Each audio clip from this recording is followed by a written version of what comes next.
Hello friends, welcome to Kalaivani's kitchen. நான் இன்றைக்கி சுவையான ரவா கேசரி ஒரு பர்ஃபெக்ட் டெக்ஸ்சரில் எப்படி செய்யறதுன்னு செஞ்சு காமிக்க போகிறேன். வாங்க ஃப்ரெண்ட்ஸ், இப்போ அதை எப்படி செய்யறதுன்னு பார்க்கலாம். ஃபர்ஸ்ட் ஒரு கடாயை சூடு பண்ணிக்கலாம். 4 டேபிள் ஸ்பூன் அளவுக்கு நெய் சேர்த்துக்கிறேன். இன்றைக்கி இந்த கேசரிக்கு நம்ம மொத்தம் சேர்க்க போகிற நெய் இதுதான் ஃப்ரெண்ட்ஸ். நான் இப்போ அதை ஃபஸ்ட்டே இந்த கடாயில் சேர்த்துக்கிறேன்.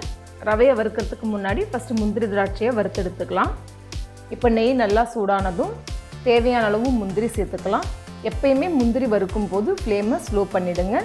முந்திரி லேசாக நல்லா பொன்னிறமாக ஆரம்பித்தோன்னே ஒரு 5 ஏலக்காய் சேர்த்துக்கிறேன். ஏலக்காவும் இந்த மாதிரி நெய்யில் வறுத்துட்டு நம்ம கேசரி செய்யும் போது அந்த ஃப்ளேவர் ரொம்ப நல்லாயிருக்கும். நீங்கள் ஏலக்காய் தூளாக சேர்க்குறதுனா ஃபைன் பவுடராக அரைச்சிட்டு கடைசியாக சேர்த்துக்கோங்க. அடுத்ததாக தேவையான அளவு காய்ந்த திராட்சையும் சேர்த்துக்கலாம். திராட்சை நல்லா பொரிய ஆரம்பித்தோன்னே இப்போ இதை ஒரு பிளேட்டுக்கு ட்ரான்ஸ்ஃபர் பண்ணிடலாம். அடுத்ததாக 1 கப் ரவை சேர்த்துக்கிறேன்.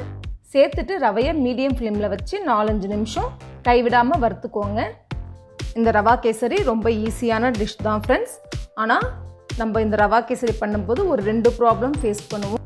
ஒன்று, ரவையை நம்ம தண்ணி ஊற்றி வேக வைக்கும் போது அதில் கட்டிகள் ஃபார்ம் ஆகிடும். இன்னொன்று பார்த்திங்கன்னா அதே மாதிரி ரவை ஒரு பர்ஃபெக்ட் டெக்ஸ்சரில் இல்லாமல் ரொம்ப குழன்னு வெந்து வந்துடும். கடைசியாக நெய் சேர்க்குறதோடு நம்ம இந்த மாதிரி ஃபஸ்ட்டே நெய்யை சேர்த்துட்டு ரவையை வறுக்கும் போது ரவை அந்த நெய்யெல்லாம் நல்லா அப்சர்வ் பண்ணிவிட்டு நம்ம தண்ணி ஊற்றி வேக வைக்கிறப்போ கட்டிகளும் ஃபார்ம் ஆகாது, ரவை குழன்னு ஆகாமல் நல்ல ஒரு கரெக்டான டெக்ஸ்சரில் வெந்து வரும். லேசாக இந்த மாதிரி கலர் மாதிரி வாசனை வர ஆரம்பிக்கிற ஸ்டேஜில் நான் இன்றைக்கி 1 கப் ரவைக்கு 2.5 கப் அளவுக்கு தண்ணி சேர்த்துக்க போகிறேன். அந்த தண்ணியும் நல்லா சூடான தண்ணியாக சேர்க்க போகிறேன். தண்ணி கொதிக்க வைக்கும் போது 1 சிட்டிகை அளவுக்கு உப்பு சேர்த்துக்கோங்க. எந்த ஒரு இனிப்புக்குமே நம்ம கொஞ்சமாக உப்பு சேர்க்கும் போது டேஸ்ட் ரொம்ப நல்லாயிருக்கும். இப்போ பாருங்கள், இந்த ரவையை நம்ம கிளறும் போதே உங்களுக்கு தெரியும், ஒரு கட்டி கூட ஃபார்ம் ஆகாது ஃப்ரெண்ட்ஸ். பிகினர்ஸ் கூட ஈஸியாக செய்யலாம். இந்த ஸ்டேஜில் நான் கொஞ்சமாக குங்குமப்பூ பாலில் கலருக்காக ஊற வச்சுருக்கேன்.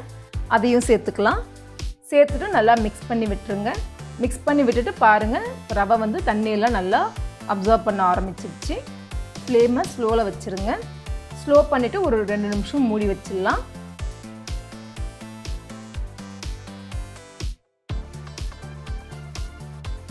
இப்போ 2 நிமிஷத்துக்கு அப்புறமா நான் ஓப்பன் பண்ணி கிளறி காமிக்கிறேன். பாருங்கள், ரவை நல்லா கரெக்டான டெக்ஸ்சரில் வெந்து வந்திருக்கு. அடுத்ததாக இந்த 1 கப் ரவைக்கு நான் இன்றைக்கி 1.25 கப் அளவுக்கு சர்க்கரை சேர்த்துக்க போகிறேன். சர்க்கரை அவங்கவுங்களோட சாய்ஸ் ஃப்ரெண்ட்ஸ். 1 கப்லேருந்து 2 கப் வரைக்கும் நம்ம சர்க்கரை சேர்த்துக்கலாம்.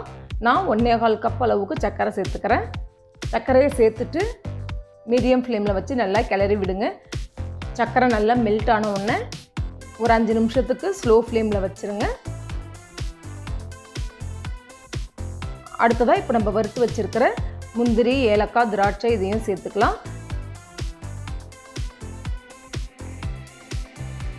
நல்லா இந்த மாதிரி மிக்ஸ் பண்ணிவிட்டு ஒரு 2 நிமிஷம் ஸ்லோவில் வச்சு ஆஃப் பண்ணிக்கோங்க. இப்போது 2 நிமிஷத்துக்கு அப்புறமா நான் மிக்ஸ் பண்ணி காமிக்கிறேன். பாருங்கள், ரவா கேசரி ஒரு பர்ஃபெக்ட் டெக்ஸ்சரில் ரொம்ப அருமையாக ரெடி ஆகிடுச்சு. நீங்களும் ட்ரை பண்ணி பாருங்கள். ட்ரை பண்ணி பார்த்துட்டு உங்களோட ஃபீட்பேக் என் கூட ஷேர் பண்ணுங்கள். என்னோடய வீடியோவை லைக் பண்ணுங்கள், ஷேர் பண்ணுங்கள், சேனலை சப்ஸ்கிரைப் பண்ணுங்கள். மீண்டும் இன்னொரு இன்ட்ரெஸ்டிங் ரெசிபியோடு உங்களை சந்திக்கிறேன்.